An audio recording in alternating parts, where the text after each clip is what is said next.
What's up, YouTube? Poor Man Podcast back with another video. Today's video is going to be the leftover women of China. All right, before I get into the video though, I gotta do the YouTube stuff. The goal is 40,000 subscribers by June. It's a crazy goal, it's a big goal, but it's my goal. All right, the only way I'm gonna get to my goal is if you give me the HBO special. Do you know what the HBO special is? That's the Help a Brother Out special. All right, so go on and help a brother out. Hit the like and the subscribe button for more content. I'm gonna give y'all a second to do that. All right, now let's get to the video. The leftover women of China. Oh, 1 second before I get in. You have to stay to the end of this video because it really wraps everything up, okay? You don't really get the idea of the whole video until you stay until the end. I know some of y'all got the attention spans of a chicken sandwich, but just bear with me, all right, y'all? Stay till the end of this video. The leftover women of China, let's get to it. In China is leftover women, big difference. It refers to women who are considered by Chinese standards to be too old to marry. Chip Reed is in Beijing, where attention to these women is suddenly growing. Chip, good morning. Well, good morning to you. You know, in many parts of the world, there have long been discussions over the appropriate age to get married. But what's surprising here in China is that a woman can find herself labeled a leftover woman as young as 25.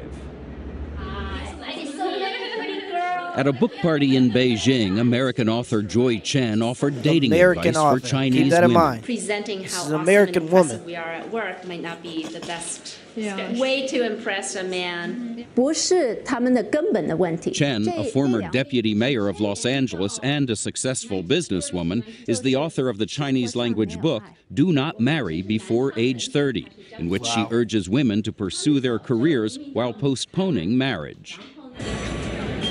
But that can be a risky strategy in China, where single women over 30 and even in their mid to late 20s can find themselves branded as leftover women.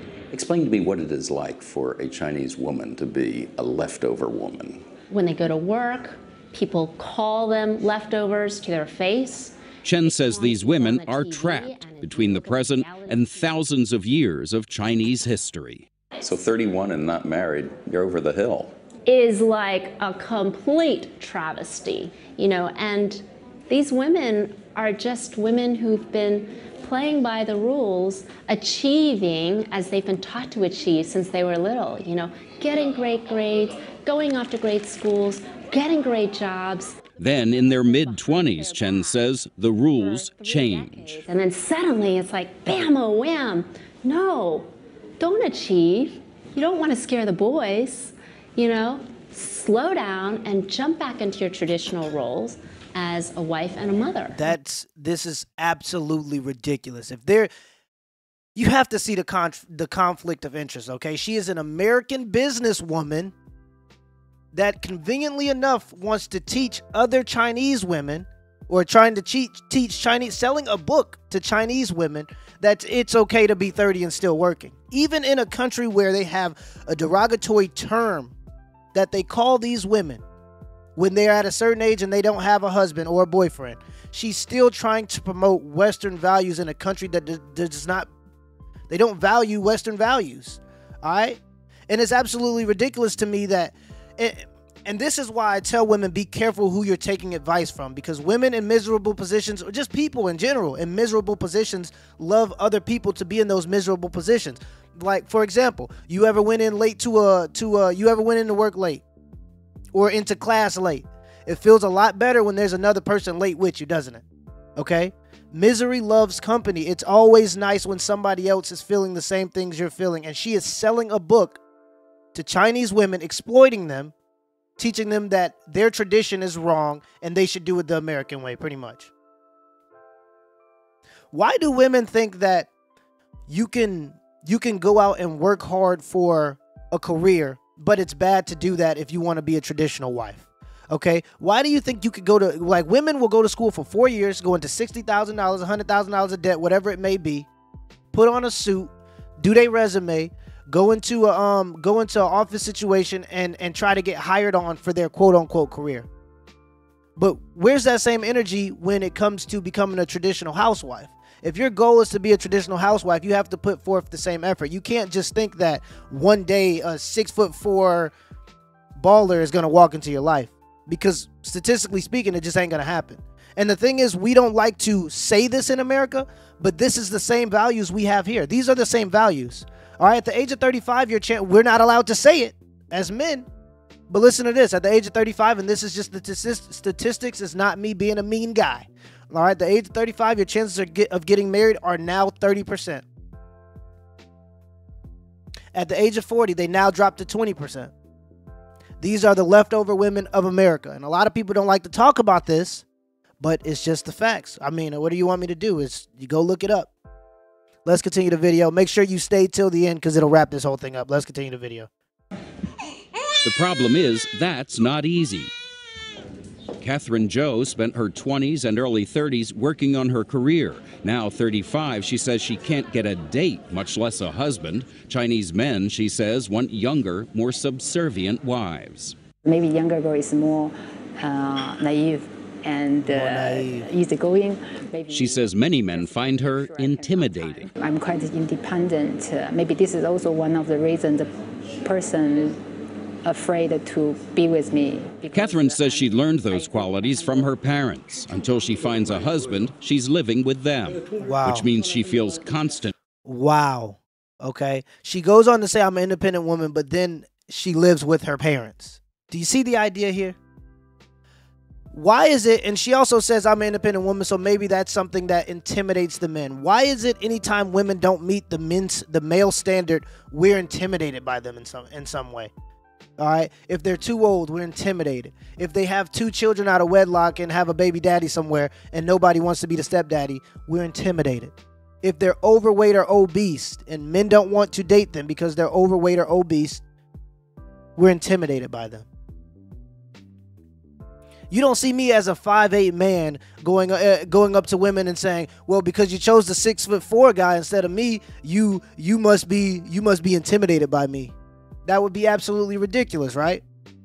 Ladies, no one's intimidated at competing against you. No one cares. I'm trying to tell you, we don't. Genuinely. We're not intimidated by you because you just don't meet the standard. It's that simple. All right, as a 5'8" guy, I might not meet the height standard. That's okay with me because I can stand on my money. All right, I can stand on my money and I'm taller than your favorite basketball player. And I understand that. Kevin Hart, he understood that. That's why he went out and worked very hard to get to the position that he's in now. Prince, he understood that. That's why he worked very hard to get into the position that he is in now. And when you're a short guy and you have money, nobody cares that you're short anymore. That's how it works. Let's continue the video. And pressure from her mother, who says at this point she'd be happy if Catherine married a frog. Do they tell you you're too picky? Sure. They think I'm too picky. They do. Yeah. Catherine says she's only interested in finding true love. I believe there's still somebody waiting for me. We're just looking for each other. We just miss the way. But as a leftover woman, she worries it might be too late at the ripe old age of 35. Now, not surprisingly, the women we talked to said they find the term leftover women insulting and hurtful and offensive, and they say it's made worse by the fact that the Chinese government has adopted the term as an official part of the Chinese language. Charlie and Gail? Boy, you sure can't understand that, why they would feel insulted by that. The Chinese government is going to do what about this? Well, the Chinese government really doesn't do much about it, but there are schools all around the country, and certainly most schools are supported by the government, but it's really, I think, an effort that's being led locally to try to teach women what they need to do. In fact, there's a course in Shanghai that's called Leftover Women Rescue. Wow. Gosh, Chip, that phrase, leftover women, I have to say is so hard to hear. And when you were talking to Catherine, you guys... Yeah, it's hard. You talked about being too picky. What exactly does that mean, being too picky? Well, I talked to Joy Chen about that, the author you just saw in the piece, and she said one problem here and one way women may be at fault is that this may be a communist country, but people are very focused on money and income. And she said there are many Chinese women, especially here in the urban areas, especially professional women, who won't even consider marrying a man who doesn't have money. Boom. All right, Chip. Fascinating story. Thank you. The reason, and that's the end of the video, I'm just go ahead and wrap it up with my final thoughts. The reason I said you have to stay to the end to get the actual value is because throughout the whole video, they paint this picture of women that are just taken advantage of, women that are just left aside and society doesn't care about them, this and this and that. But it turns out These women had just as much opportunity as everybody else. They were just one, too picky, like the woman in the clip that lived with her mother. She said she was too picky. Even her parents agreed that she's being too picky. And number two, they want these quote-unquote high-value men. That's just another way of saying they want the same high-value men that the women are seeking here.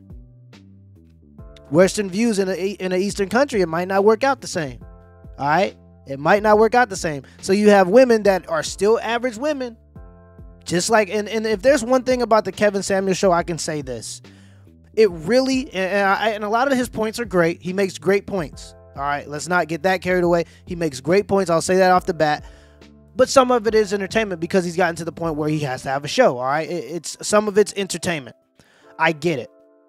But what it does do is shed a light on how many average women think that they're going to get a man that made six figures. That's always the funniest part to me. And I never understood why women feel like they have to have so much abundance to feel appreciated. There are plenty of men, plumbers, electricians. There are plenty of men with trades that are out here making $55K a year. Plenty to support a family, okay? $65K a year. Plenty to support a family, okay? But for some reason, women feel like they have to have this abundance. Like they got to flex on the next woman with how much stuff they can get from their man. You know what I mean? And it's just a mentality that is, when you say toxic mentalities, I don't even like to say it just because of the words, just these words from Black Twitter and these, you know, they sound so feminine, but it is toxic, isn't it? Like just having that in your mind, thinking that you just need more than you need. It's just greedy. It's just gluttony, it seems like. All right, you don't need a man that makes six figures. You just don't. And most of you aren't even equipped to deal with a man that makes six figures, because a six-figure man is going to have different standards, okay?